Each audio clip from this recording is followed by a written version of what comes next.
Bem-vindos a mais uma videoaula. Hoje nós teremos mais alguns exercícios resolvidos sobre o tema ondas.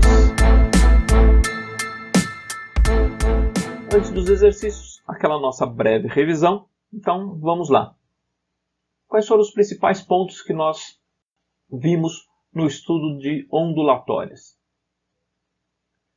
Primeiro, a classificação das ondas, que elas podem ser classificadas quanto à sua natureza, elas podem ser classificadas quanto à sua direção de vibração e elas podem ser classificadas quanto à sua direção de propagação.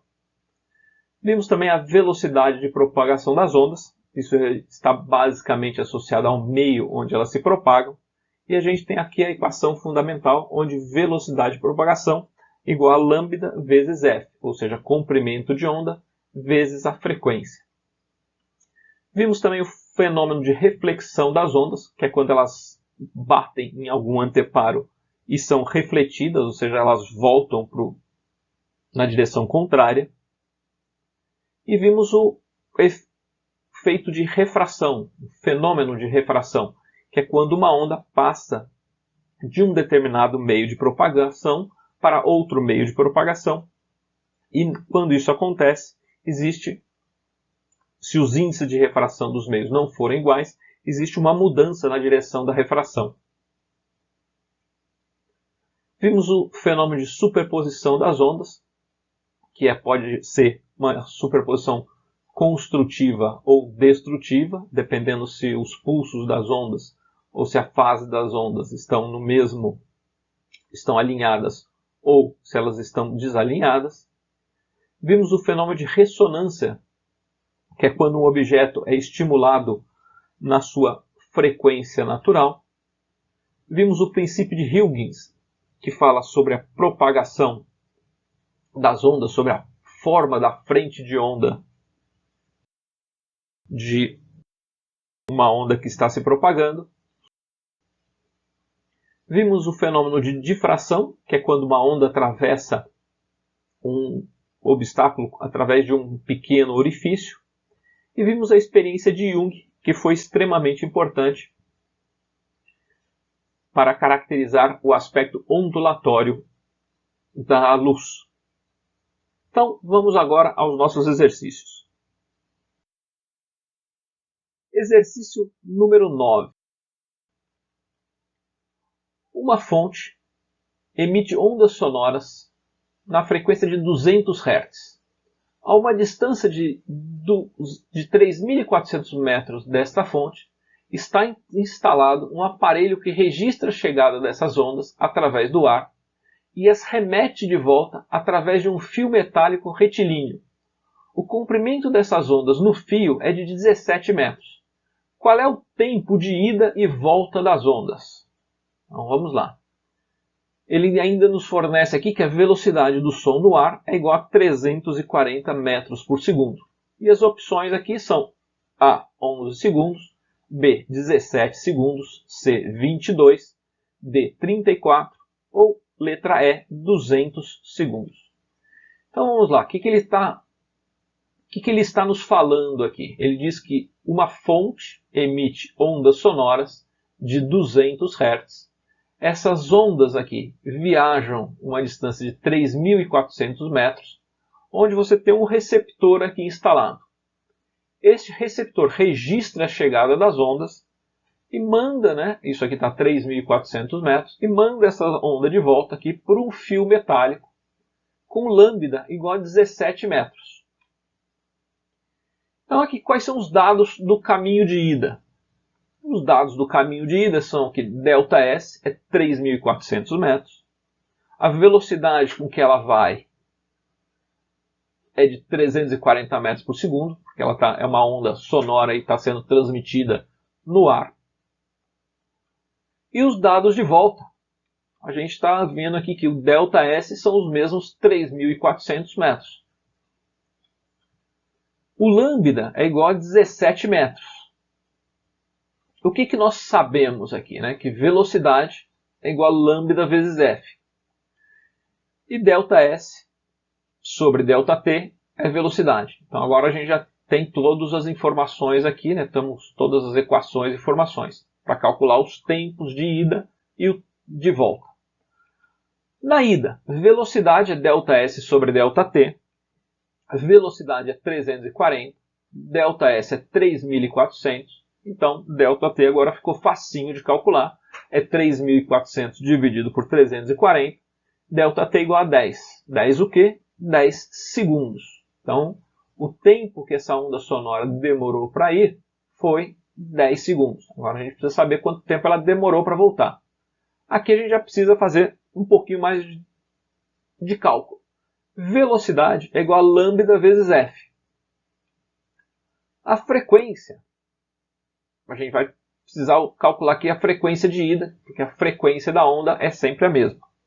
Então a frequência de ida foi de 340, que é a velocidade de ida. Lambda é o que a gente não sabe. 200 é a frequência de ida, 200 Hz foi a frequência de ida. Então, lambda aqui na ida foi de 1,7 metro. Então, essa daqui é a lambda na ida.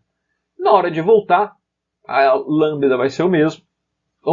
Lambda foi de 17 metros. Velocidade igual a lambda vezes f. A velocidade aqui, que é o que a gente quer calcular, a gente já sabe que a frequência é 200. Lambda igual a 17. Velocidade, então, é igual a 3.400 metros por segundo.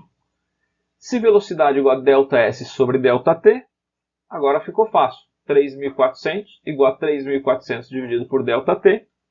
ΔT igual a 1 segundo. Então, a velocidade, ou melhor, o tempo de volta, foi igual a 1 segundo. Então, 10 mais 1 segundo. A gente tem aqui que o tempo total foi igual a 11 segundos. Então, resposta correta, letra A. Exercício número 10. A gente tem aqui que o eletrocardiograma, que é um exame utilizado para avaliar o estado do coração de um paciente, trata-se do registro da atividade elétrica do coração ao longo de um certo intervalo de tempo. A figura apresentada abaixo é um eletrocardiograma de um paciente adulto, descansado, não fumante, em ambiente com temperatura agradável. Nessas condições é considerado normal um ritmo cardíaco entre 60 e 100 batimentos por minuto. E aí ele pergunta aqui, se com base no eletrocardiograma apresentado, ou seja, nesse desenho aqui, identifica-se que a frequência cardíaca do paciente é normal, acima do valor ideal, abaixo do valor ideal, próxima do limite inferior ou próxima do limite superior. Então vejamos aqui. Primeiro vamos aqui. A gente já sabe que para determinar a frequência de um movimento eu preciso observar o número de vezes que ele ocorre e o tempo de vezes que ele ocorre. O número de vezes que ele ocorre aqui, então, vamos observar. Ocorreu uma vez, duas vezes. Então aqui esses pontinhos aqui estão marcando que ele ocorreu duas vezes. E qual foi o tempo que levou para ele ocorrer aqui? Eu vou começar minha marcação do tempo aqui, este início do tempo. E aqui eu vou marcar o final dessas duas oscilações, desses dois comprimentos de onda, desses dois ciclos. Então agora é fácil calcular. Quais são os dados? O intervalo de tempo foi esse ponto aqui olhando no gráfico é 4,4 segundos, menos este ponto aqui inicial. Este ponto aqui é 0,8. Então, esses dois ciclos aqui aconteceram ao longo do intervalo de tempo de 3,6 segundos. A gente já falou, número de ciclos foi igual a 2. E o que nós sabemos? Que a frequência é igual a número de ciclos dividido pelo intervalo de tempo, ou seja, ΔT. E agora é fácil fazer as continhas. Frequência é igual a 2 dividido por 3,6, que é igual a 0,55. 0,55 o quê? 0,55 Hz. Agora a gente precisa comparar esta frequência aqui com esta frequência aqui de 60 a 100 batimentos por minuto. Aqui a gente tem batimentos por minuto. E aqui eu tenho batimentos ou frequências, ciclos por segundo. Para transformar ciclos por segundo em ciclos por minuto, a única coisa que eu preciso fazer é multiplicar por 60. Então, 0,55 batimentos por segundo é igual a 33 batimentos por minuto. Ou seja, a resposta correta aqui é a nossa letra C. Ou seja, 33 batimentos está abaixo do valor ideal, que seria de 60 batimentos por minuto. Exercício número 11. Em viagens de avião, é solicitado aos passageiros o desligamento de todos os aparelhos cujo funcionamento envolva a emissão ou recepção de ondas eletromagnéticas. O procedimento é utilizado para eliminar fontes de radiação que possam interferir nas comunicações via rádio dos pilotos com a torre de controle. A propriedade das ondas emitidas que justifica o procedimento adotado é o fato de terem fases opostas, serem ambas audíveis, terem intensidades inversas, serem de mesma amplitude ou terem frequências próximas. A gente já viu aqui que o fato de fases é importante no fenômeno de sobreposição, mas não é o caso aqui, porque não necessariamente os instrumentos de controle estarão em oposição de fase com os aparelhos que devem ser desligados. Serem ambas audíveis, aqui é o contrário. Na verdade, as frequências estão todas inaudíveis aqui. Nós estamos falando de ondas eletromagnéticas. Intensidades inversas? Não. Serem de mesma amplitude? Também não. As amplitudes podem ser completamente diferentes.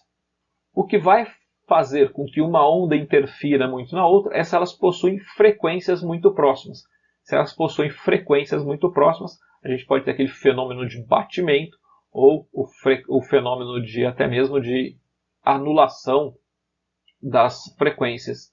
Então, o fenômeno de interferência é quando acontecem frequências muito próximas. Então, resposta correta, letra E. Exercício número 12.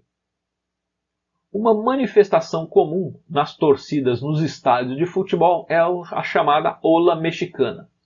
Os espectadores de uma linha, sem sair do lugar e sem se deslocarem lateralmente, ficam em pé e se sentam, sincronizados com a linha adjacente. O efeito coletivo se propaga pelos espectadores do estádio, formando uma onda progressiva. Calcula-se que a velocidade de propagação dessa onda humana é de 45 km por hora e que cada período de oscilação contém 16 pessoas que se levantam e sentam organizadamente e estão distanciadas entre si por 80 centímetros. Nossa ola mexicana, ele pergunta aqui, a frequência dela em Hertz é um valor próximo de 0,3, 0,5, 1, 1,9 ou 3,7 Hz. Então vamos lá, o que nós temos aqui como dados? Ele deu aqui que a velocidade é de 45 km por hora. 45 km por hora é igual a 12,5 metros por segundo. Lambda, que é o comprimento de onda, é de 16 pessoas. São aqui as 16 pessoas que ficam próximas umas das outras.